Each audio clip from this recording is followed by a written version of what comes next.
Amis pêcheurs à la mouche, bonjour. Aujourd'hui, je vais vous faire deux vidéos pour le prix d'une. Donc, dans cette vidéo, je vais vous présenter un moulinet customisé à la sauce Nymph Evolution avec plein de petites influences, des couleurs sympas. Donc, un moulinet concept plutôt artistique, des choses que j'aime beaucoup dans la pêche en nymphe, comme vous l'avez vu.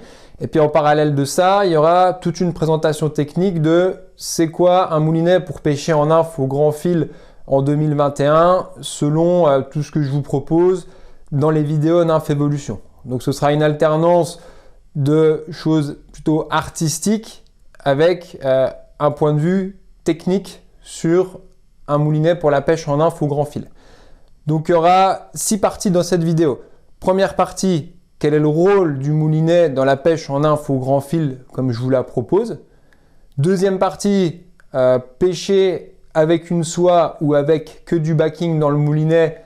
On en parle en 2021 sans critique déconstructive, des approches techniques sur la méthode. Ça parlera effectivement de pêcher en sèche, fouetter, pêcher en nymphe au fil. Troisième partie, je vous présenterai vraiment la customisation de mon moulinet. Qu'est-ce que je lui ai fait à ce moulinet pour le rendre plus beau.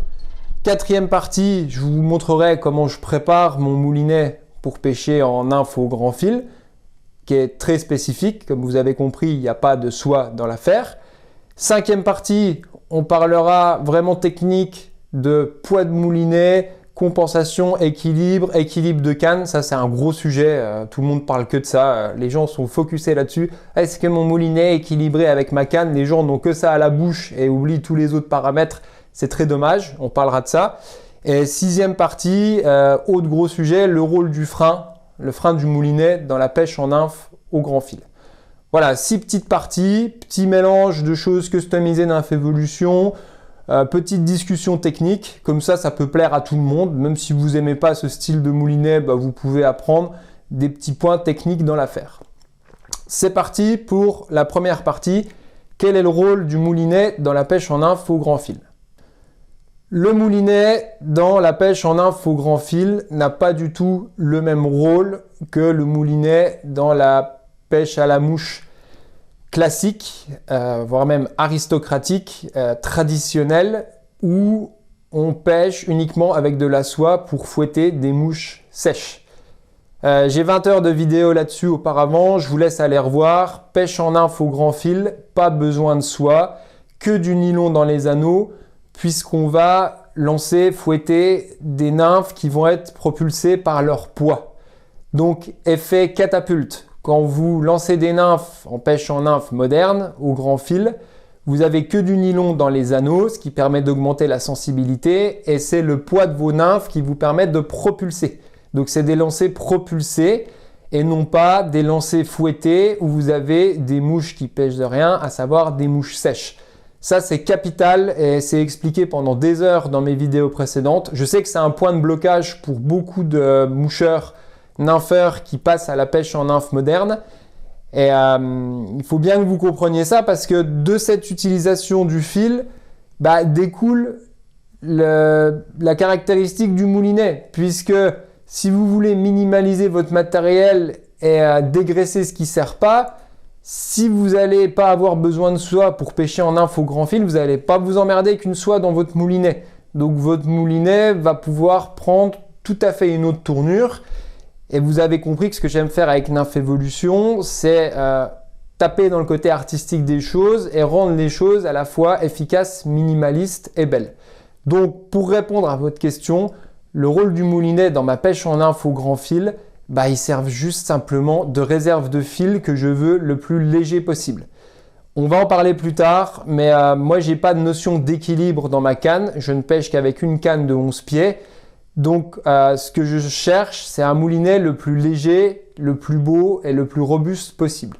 Ça, c'est mon point à moi pour la pêche en nymphe au grand fil. Quand vous pêchez en sèche ou avec des autres méthodes à fouetter, vous allez chercher totalement autre chose d'un moulinet. Vous allez chercher un équilibre, peut-être un frein supérieur, peut-être un diamètre de bobine supérieur parce qu'il y aura beaucoup plus de travail de soie. Dans la pêche en nymphe au grand fil, vous allez juste jouer sur une réserve de nylon dans le moulinet qui varie entre 2 et 8 mètres, quoi. Et si ça s'emballe, que ça part en vrille sur un gros poisson, dans mon cas, c'est le backing qui prend le relais. Donc, pour conclure cette petite première partie, le rôle de mon moulinet, c'est juste tenir mon indicateur bicolore, un nylon de transition, on va voir ça tout à l'heure, et un backing. Donc, simple, clair comme de l'eau de roche. Du backing, donc si on part de l'autre côté, réserve de fil pour partir si un gros poisson s'emballe et vous prend 10-20 mètres de backing. Un simple nylon de transition, vous verrez, un gros nylon robuste, 20-24 centièmes, on s'en fout. Et indicateur bicolore, puisque je vous le répète, je ne pêche qu'avec du nylon dans mes anneaux quand je pêche en info grand fil. Ça va finir par rentrer. Il y a des centaines de personnes qui me demandent encore. Si vous mélangez pêche en sèche et pêche en info grand fil, c'est pas du tout pareil. Reprenez vos bases, que du nylon dans les anneaux pour la pêche en info grand fil.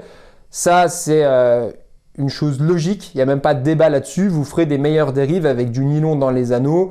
Je sais, c'est pas de la belle pêche à la mouche comme dans Et au milieu coule une rivière. Pour moi, c'est pas grave. Ce qui m'intéresse, c'est de prendre plus de poissons avec mes nymphes. Donc, fin de cette première partie, le rôle du moulinet dans la pêche en info grand fil. Deuxième partie, j'ai déjà un peu abordé la chose avant.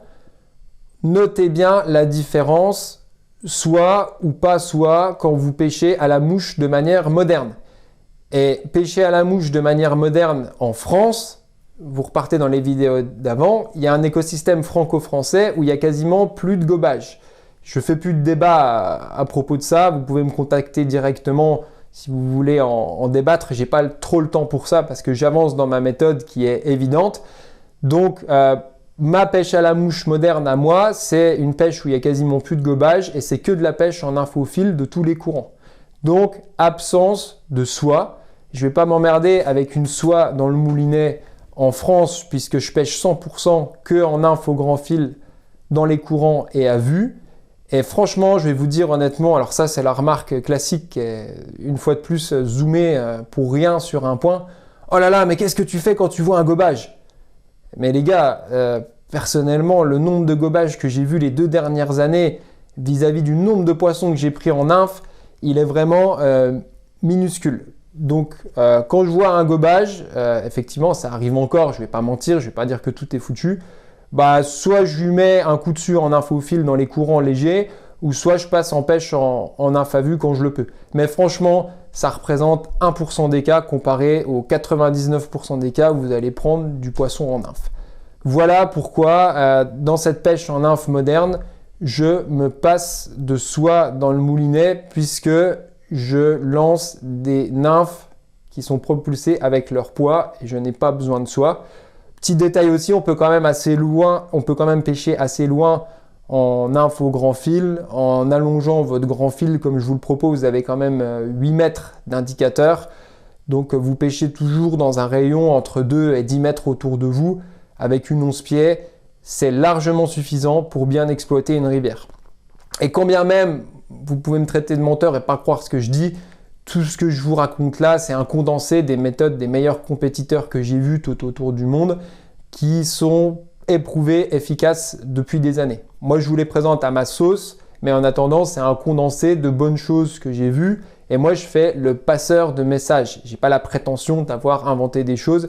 Ce qui m'intéresse, c'est de débloquer les débutants qui sont coincés dans des images en 2021 de la pêche à la mouche, ça se fait en sèche, en fouettant. Pas forcément, il y a des dizaines d'autres approches. Ça, c'était pour la deuxième partie.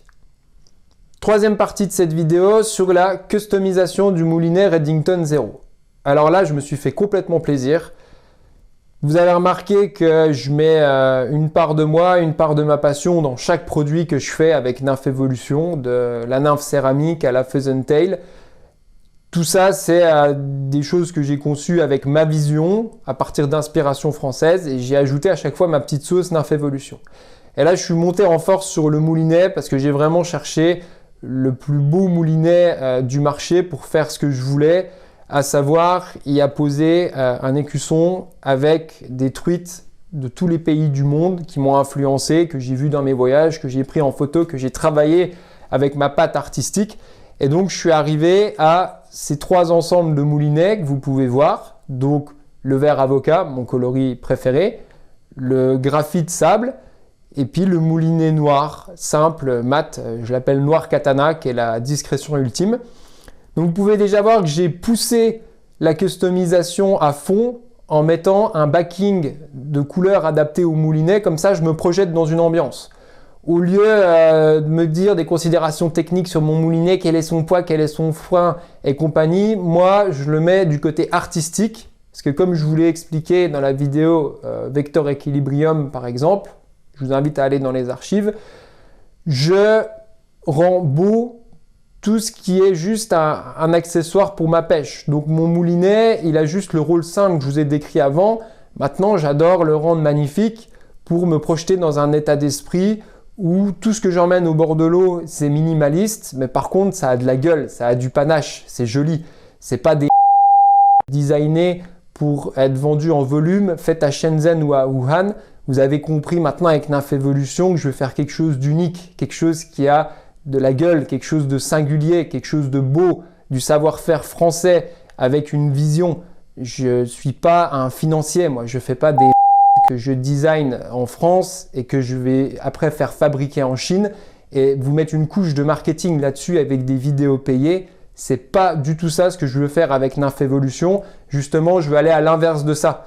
Moi, je veux donner une vision unique à ce que je fais et j'injecte de l'amour, de la passion dans mes produits et j'aimerais d'ailleurs que sur tout le marché de la pêche à la mouche ce soit comme ça. Alors on est plutôt sur un marché qui est dominé par la chinoiserie, donc 90% des produits que vous trouvez dans la mouche c'est de l'import-export et c'est bien dommage. Donc moi je continue dans mon délire Nymph Evolution avec ces trois magnifiques moulinets, donc le vert avocat, le gris graphite et le noir katana. Et après, je m'éclate sur mes autocollants 3D, donc disponibles sur Nymph Evolution, avec des variations de la truite Fario à l'ombre, à la truite Cutthroat, à saumon de fontaine, truite arc-en-ciel. Donc, je me fais plaisir à chaque fois que je vais à la pêche avec des ambiances différentes en fonction du moulinet. Et donc, l'autocollant 3D est complètement étanche, il peut passer sous l'eau. Et vous pouvez, en fonction de vos humeurs, comme moi, customiser le moulinet. Le point important, c'est que je ne suis pas vendeur de moulinet. Donc, je vous laisse chercher le moulinet en ligne vous-même. Je vous montre l'image ici. Vous tapez moulinet Redington 0 taille 2-3 sur Internet. Moi, mon boulot, il est celui de monteur de mouches. Et je customise quelques accessoires minimalistes que j'emmène au bord de l'eau. Je ne suis pas vendeur de moulinet. Je dois concentrer mon énergie sur la production de mouches. Ce qui m'intéresse, moi, c'est de faire la belle partie du matériel. Donc, je vous trouve du matériel de qualité et après, je customise à la sauce Nymph Evolution avec des jolies choses adaptées. Vous voyez, la couleur des autocollants est bien adaptée à l'ambiance. Moi, c'est ça qui me fait plaisir, c'est d'apposer ma patte, ma vision, ma signature sur du joli matériel que j'emmène au bord de l'eau et qui me met dans une bonne ambiance. C'est ça l'idée de customisation de ces moulinets. Et dernier petit point, c'est pareil pour le backing. Je ne suis pas vendeur de backing. Donc je vous révèle un grand secret. Le backing qu'on vous a vendu pendant 20 ans, ça s'appelle en fait du nanocorde. Donc c'est de la corde à parachute. Je ne suis pas revendeur de ce produit. Je vous laisse taper Paracord Nanocorde sur Google. Vous cherchez vous-même. Ne m'envoyez pas des questions pour trouver ça. Google est votre ami, il va vous aider. Vous avez des tonnes de couleurs disponibles. Donc vous le prenez en taille nano. C'est très fin, ça fait 0,5-0,8 mm je crois. Ça fait donc un backing parfait. Et vous voyez, vous pouvez adapter vos couleurs. Vous pouvez même vous choper un moulinet noir et mettre un backing orange si ça vous amuse de customiser, de prendre ça comme un jeu pour vous faire une jolie canne, un joli matos qui va au bord de l'eau. Je vous laisse trouver le moulin et le backing qui vous plaît. Et moi, je suis là pour vous fournir la petite touche finale, la petite cerise sur le gâteau avec mes petits autocollants 3D qui ont une super bonne gueule en fonction de ce que vous aimez. Si vous aimez pêcher l'ombre sur la Dordogne, vous pouvez vous coller un petit ombre sur le moulinet. Si vous partez aux USA, vous tapez un trip dans les Rocheuses, vous pouvez mettre une truite Cutthroat sur le moulin. Si vous allez au Canada, au Québec, pêcher les Wananiche, vous vous mettez un petit ombre chevalier ou une truite de lac sur le moulinet. Tout est possible. Je vous offre un univers de rêve pour que vous ayez un matos minimaliste, mais qui a vraiment une bonne gueule.